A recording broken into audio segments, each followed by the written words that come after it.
This week on LTC News, Lowell's contribution to criminal justice reform. And so the idea of youth organizing and civic engagement has always been part of our DNA. A Nobel Peace Prize winner comes to UMass Lowell. So we need to have this kind of injustice so to make the conscience of people in America to wake up. And spring is here, start running. We want it to be something where anybody will give it a try. Stay with us.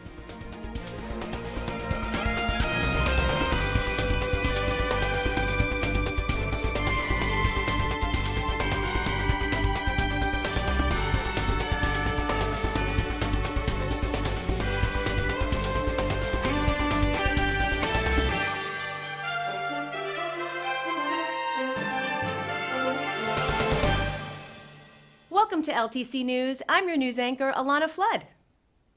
UTEC is a nonprofit organization in Lowell that helps young people, many with juvenile criminal records, get a fresh start on a productive life. They can get a GED, learn job skills, and also craft legislation that is relevant to their lives. We spoke with Jeff Foster, Director of Organizing and Policymaking, about UTEC's recent policy efforts at the Massachusetts State House. UTEC was formed back in 1999 by young people in the city in direct response to a rise in gang violence. And so the idea of youth organizing and civic engagement has always been part of our DNA. And over the years, UTEC began working with different youth organizations around the state, and we actually formed a statewide youth-led policy advocacy coalition called Teens Leading the Way. And so what we do is we train all of our young people on the political process in Massachusetts, on the legislative and administrative state government and how it works. And so when we provide the opportunity for our young people to organize, we walk backwards into really effective civic education. And so we provide them with information on, who's your legislator, who's the governor, how a bill becomes a law. And then what they end up doing with their issue is pursuing the legislation. And all along the way, whether the young people choose a certain strategy, we'll train them on how to execute a strategy, like reaching out to the media, writing a press release, or sitting down with the legislator and getting to an ask. And most recently, our young people chose to work on a campaign that would bring about young adult and juvenile justice reforms to the state. The legislature has been working on a sweeping criminal justice reform package that recently passed both the Senate and the House with a variety of changes. And we're very happy to say that our young people's prioritized language for expungement has been included in there. And since a lot of the young people we've been organizing are actually involved in the system themselves, most of them have criminal records. And so a lot of the stories we were hearing had to do with the barriers that young people who have moved on with their lives, they've grown up, but they're looking to get jobs, they're looking to get into school, and the criminal records were really holding them back. We found a great opportunity to file legislation that would create a law that would allow for young people who've moved on from that lifestyle to be able to have a clean slate. And so what the bill proposes as it sits on the governor's desk right now is for anyone who has a record that they got under the age of 21, so it's both for adult criminal records and for juvenile records, if you have a felony that's nonviolent and you have not been involved in the system for 7 years, you can petition to have that expunged, and it's only a 3-year wait to petition to have a misdemeanor expunged. There's immense value in having young people participate in the political process, and I think we're seeing that across the country right now, is just the power that young people can have. And when young people want to get involved, there's tremendous outcomes. From our perspective at UTEC, it's both, we want to see the policy win because we believe in systems change, but even if a bill doesn't get passed, we know that if a young person engages in a campaign over the years, that they're learning not just how government works, but they're learning to value the political process. And all of our young people know one thing, that it takes a long time to make change. But this is a really unique moment because we're seeing a lot of our young people's patience pay off. On April 13th, after we taped this interview with Jeff Foster, Governor Baker signed the bill into law. It is an extensive overhaul of many of the state's provisions for offenders and prisoners, including UTEC's expungement recommendations. Congratulations to the UTEC group. Now we need a vote to execute the employment agreement between the City of Lowell and the incoming City Manager, Eileen Donahue. At the April 10th City Council meeting, the Council voted to approve the 4-year employment agreement between the city and newly appointed City Manager Eileen Donahue. The contract includes the use of a car, but does not include a severance package, sick leave buyback, guaranteed pay increases, or disability insurance. Councillor Elliott did not approve of the 4-year contract because he said most people in America just work from day to day. I think like most Americans and Lowellians, we have to go to work every day and we have to prove ourselves, and that's my concern. Councillors Samaras and Noon spoke in favor of a contract, saying it gives some stability to the community and local businesses. Having contract give her an assurance that she will be here a year and a half from now when new council come in, because that new council may have different philosophy from her. I think a lot of business people, when they're looking to come into Lowell, say, is the community stable? Knowing that you're going to have a leader in the city that really is going to be there for a certain period of time. The contract passed by a vote of 8-1. Manager Donahue started work the next day. The other big topic was the gas leak at Lowell High School, which caused the evacuation of students, and the school was closed for several days. Students were never in any danger, but the leaks caused a good deal of disruption. The counselors spoke about the need for preventative maintenance of the HVAC equipment, so they're not just playing catch-up in emergencies. For that, the Department of Public Works needs to be more adequately funded. The cost of a college education, even at a state school, has become unmanageable for many students who try and cut costs through housing options. Here in Lowell, there are dorms as well as apartments in the city to choose from. Our student interns, Morgan Jubert and Alexa DeMasi, bring us this story about student housing. Living on campus is certainly more convenient, but students and their parents should consider the cost in future debt. The reason I choose not to live on campus is just because it's so expensive now. I'm going to be living back at home. It's been fun living here for about 4 years, but it doesn't really make sense if I have one more semester, and it just gets too costly. The reason I started commuting was because I live very close by anyways, but financially, it was just the best situation for me. I think next year might be $9,000 or $9,200 to live on campus. That includes, obviously, all of your living and all the expenses that go along with it. I think the cost of education is too much for our students. The biggest reason for leaving the dorms was to save money. After 3 years, paying over 10 grand to live in a dorm, that also comes with the cost of a parking decal, which is over $400, a meal plan, which is over almost $2,000. It all starts to add up. The downside is just paying so much to live over here and not really getting that much from it. Like, I got a half kitchen my sophomore year, wasn't full, so I feel like I paid for a full dorm to get half of that. It's good that the school also gives financial aid when it comes to room and board too, because not all students can afford their own apartments or to live on campus. We have grants, loan funds that we give to students. We have meal plans that we give to students. Any student that's in significant financial need gets free parking on campus. What I would tell students, if they're coming to school and they haven't decided and considering living on campus or off campus, I would strongly encourage them to live on campus, because these 4 years of your life and the investment that you're making into your future, you want to get the most out of that. And it's not a matter of living, okay? It's a matter of the other half of the college growing experience. Living here was probably the best experience I've had in college. Meeting all the people I did, learning what I did learn, and just being a part of the university was really helpful. These 4 years of being able to be in such a supportive, in some ways cocooned laboratory of life as we begin adulthood, as they say on TV, that's priceless. The high price of student housing is not just a university issue. When students decide to band together to get an off-campus housing or apartment, they drive up demand and prices, affecting Lowell families and the entire community. Creative solutions are needed to make Lowell more affordable. Reporting from LTC News, I'm Morgan Jubert. The Boston Marathon may have sparked some inner aspirations among us to lace up our sneakers and get running in and around Lowell. If you're a beginner or even an experienced runner, teaming up with the Greater Lowell Road Runners is a good place to start improving your stride and meeting new people. I'm here at the Bruce Freeman Trail in Chelmsford, getting ready to meet members of the Greater Lowell Road Runners and get some tips on how to stay fit for spring. The group was formed way back in 1979, 1980. There were two groups that were trying to start a running club, and they got together and met, and that's where they merged their two ideas and became the Greater Lowell Road Runners.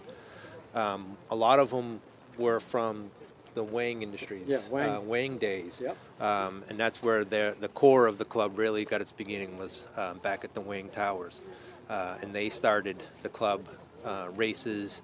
Like I said, Bay State Marathon got its start back then. Yeah, they all ran Boston back in those days, so that was a big part of the club, was running Boston, which is what led to Bay State Marathon in Lowell. They wanted a qualifier that back then you could qualify for Boston in the fall and you could run that following spring, so they wanted an easy qualifier. In fact, their original idea was they were going to run it in the winter. They were going to run it like in February. That turned out to be a bad idea when it snowed during the first race. So now it's in October. And yeah, that was kind of how they started the club, and very competitive back then, very competitive. The times were competitive, the guys were all very competitive. They grew the club. Then it kind of has morphed into what we have now. We've really wanted it to be a club that anybody can run. We like for people to show up for races because we think that's an exciting part of being a runner, to participate and see other runners. But we want it to be something where anybody will give it a try. The running group has hundreds of members of all ages and abilities. Yes, very much so. You can draw on all the experience that the experienced runners have, and there are enough beginner runners that you would be included in the group and have somebody to run with, just so you're not running by yourself. And you have several regular events so people can keep in shape and on top of their running game, if you will. Yeah, we have a regular Tuesday night run. Wednesday is hit or miss. We also have an organized Saturday morning run, and we offer Thursday night track for our members who want to get faster or want to get at distance. And then we have family events. We have a family cookout, and we have parties throughout the year. Our office is based in Dracut, right near Owen and Ollie's, so we meet there every Saturday for our events. We have a huge youth contingent. Our youth program has been growing tremendously, and that's drawing in a lot of their parents. They see their kids running, they enjoy it, and then the parents join and they start to participate as well. So that's great. About 450 currently, and that grows as we go throughout the year. And you have programs for people of all ages? All ages, all abilities, and all distances. So it looks like the Greater Lowell Road Runners have a new recruit. I'll see you on the streets of Lowell. In addition to the weekly outdoor runs and youth programs, the Greater Lowell Road Runners hosts monthly club meetings, which feature world-class runners as guest speakers. LTC's 2017 Summer Youth Filmmaking Workshop scored a win at Arlington's A-Town Teen Video Contest on March 22nd. The original horror film called The Locket was written, shot, edited, and acted by 8 creative teens at LTC, led by filmmaker Eric Stevenson. The prize for Best Actor went to Annie Hogan, seen here in her dramatic role. No. Got it? Congratulations, Annie. Is there anyone here with us? The UMass Lowell 2018 Greeley Scholar for Peace Studies is Tawakkal Carmen. Born in Yemen, she won the Nobel Peace Prize in 2011 for her work promoting nonviolence in response to the civil war in Yemen. Carmen was the keynote speaker at UMass Lowell's annual event, A Day Without Violence, on April 3rd. Offstage, she offered encouragement to U.S. women and youth who demonstrate against gun violence, racism, and inequality. I encourage the kids, the youth, the women here in the United States to keep their struggle, to keep their movement peacefully for gaining all the goals that they want, to protect the values of the U.S., the values of the U.S., which is helping, which is supporting humanity, which is human rights, which is freedom, which is stopping racism, which is stopping hatred, so which is opening the gate for those who are oppressed, for those who are suffering from injustice. So that is those women, those kids, those youth that can protect the values of the U.S. and the values of the humanity. So keep going and gather yourselves. It is not just for U.S., it's for all the human beings. We are watching you. Carmen is optimistic that despite all its issues, the United States will always be the home of democracy. I believe that American will protect America and will protect its, as a United States, and will not let any president to destroy America. America is a democratic country. So yes, I am so happy when I said that all these demonstrations that happened, even with women, with kids, with people, they did this great peaceful and non-violent demonstration, and they lead this movement. They will make a change and they will lead it. So they will not accept the deterioration, even with the current president, with Trump or other president in the future. So that's good. That's good. So we need to have this kind of injustice, so to make the conscience of people in America to wake up. That harmed us, but that is good. Let them wake up, and that's what happened. Carmen said that the best way for the U.S. to help the humanitarian crisis in Yemen is to stop selling weapons to dictators that kill their people and to support those who fight for democracy. Tawakkol Carmen is the first Arab woman to win the Nobel Peace Prize. In this week's Sunspot, Lowell Sun Enterprise editor Chris Scott sits down with City Councilor Ed Kennedy.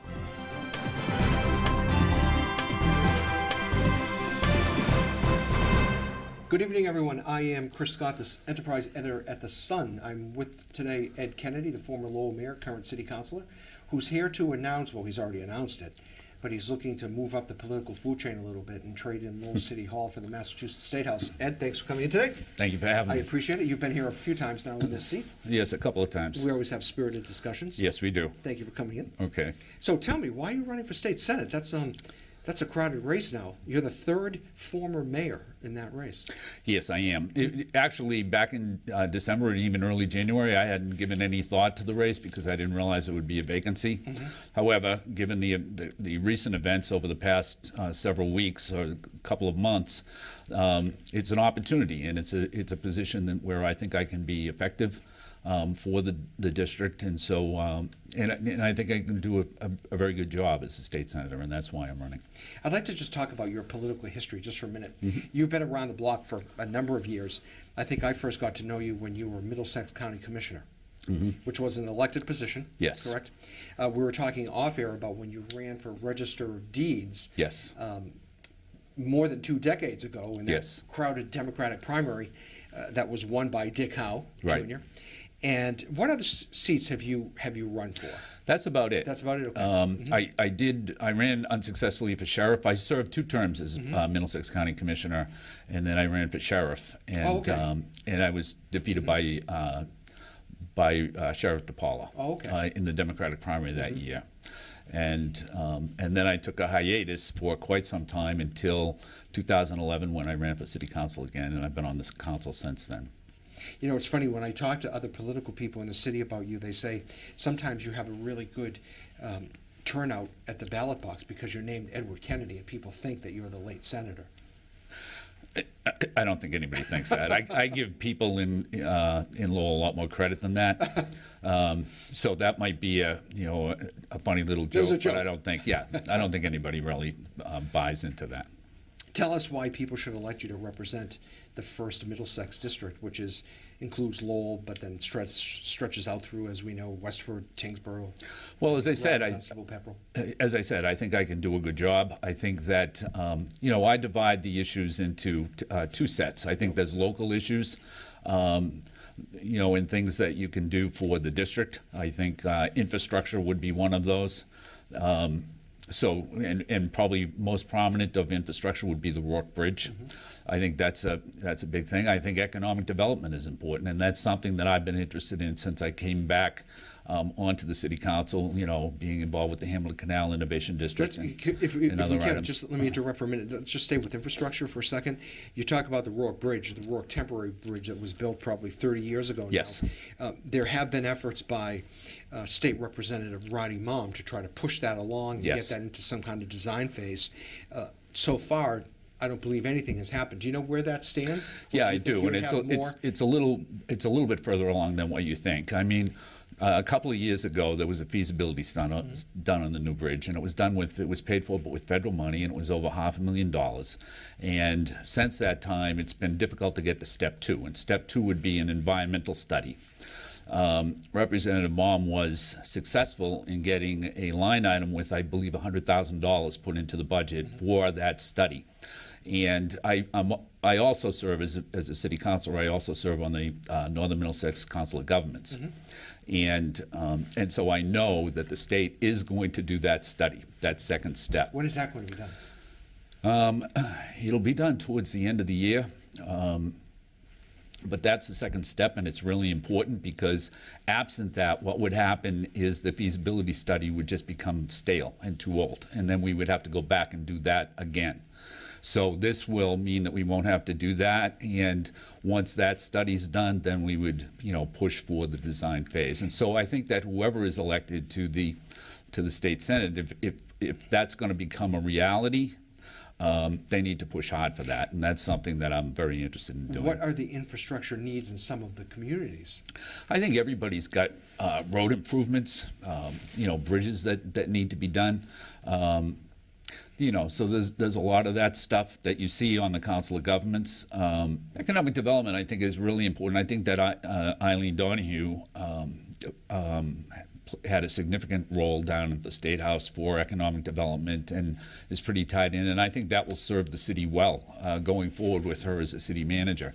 And I'd like to continue with that and do as much as I can for Lowell and for the rest of the district in terms of economic development, in trying to foster or create incentives for economic development in this area.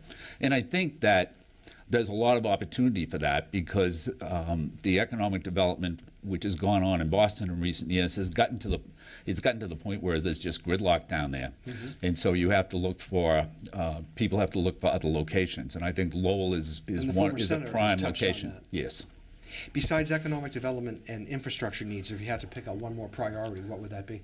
A priority for me, not on the local level but in the statewide level, would be student debt, student loan debt. Just like the senator.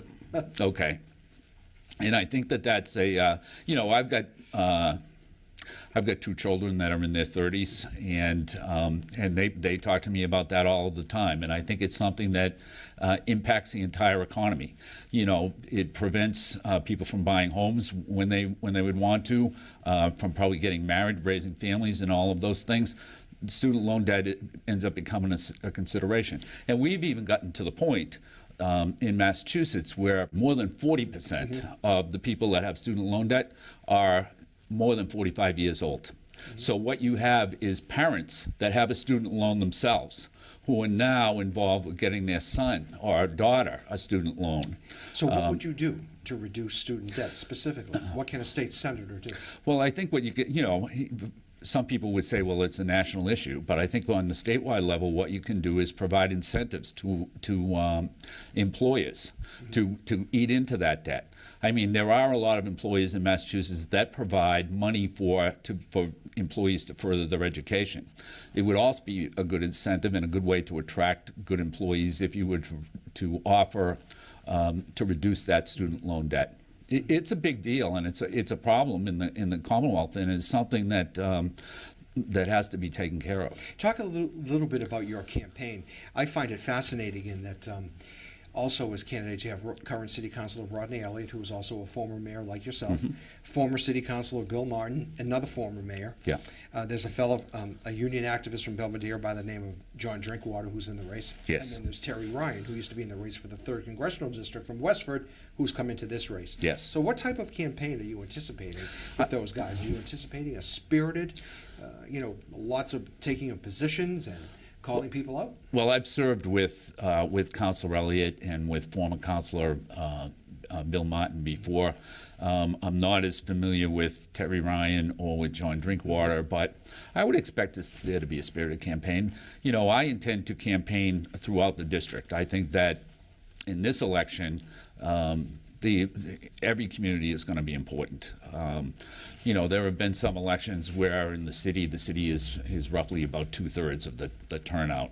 But I think it might be different this year, and so I think it's worthwhile to campaign in every community. And I've got relatives and friends in just about every community, so I hope to build on that over the course of the next couple of months and provide a very visible and spirited campaign, not just in Lowell, but throughout the entire district. If you're ultimately elected, would you resign from the City Council? I know you don't have to.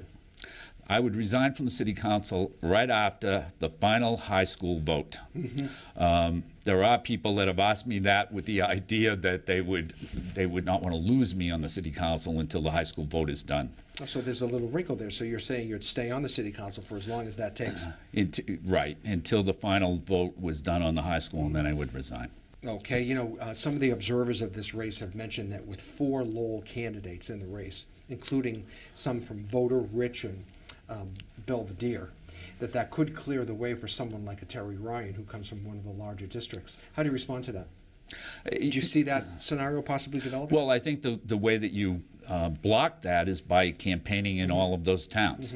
So I expect to campaign very hard in Westford, and in Dunstable and Pepperell and Groton and Tingsboro, in addition to Lowell. So I think that's how you block that. So Ed, you're 67 years old.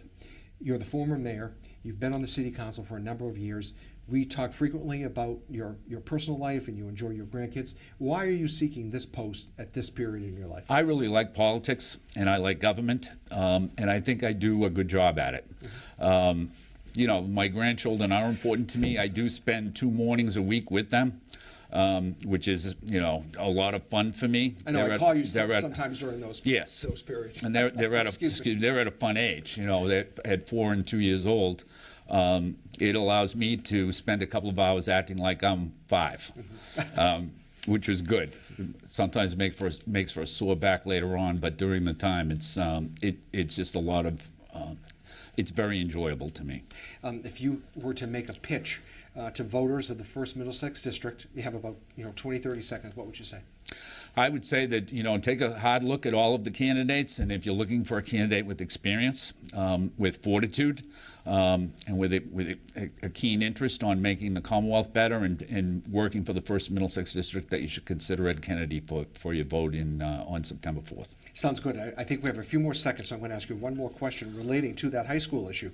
There seems to be a number of parents stepping forward saying that the city should not throw good money after bad, referring to the heating problems in 3 days without school prior to the election. The Sun had a story on that this week. What's your response to that? I think that the gas leaks caused a lot of anxiety for some people, but I do think that, and I've had a discussion with the city manager about this. I think that the gas leaks have been taken care of. I think we'll get through this school year, and I think we'll come into September with a school that will be sound and without any problems in terms of gas leaks or roof leaks or anything else. What's the next? And I think it's important to do that, because I do think that the high school, no matter what happens, the high school is going to remain open until that construction starts over the next couple of years. What is the next most significant date in terms of the downtown renovation project and the school building authority? I think 2 things. I think the eminent domain vote is important and probably will be a bellwether vote in terms of how the council will vote. Has that been scheduled? Going.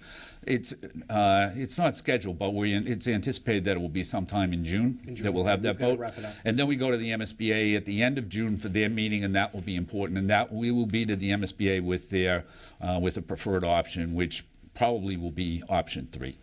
Sounds good. Thank you for coming in today. Okay. Good luck with your campaign. Thank you. Always a pleasure to see you. That's it for this edition of LTC News. You can find us on LTC channels 8 and 99, online at ltc.org, on Roku at LTC Lowell, or get the link on Facebook. I'm Alanna Flood. Thanks for joining us.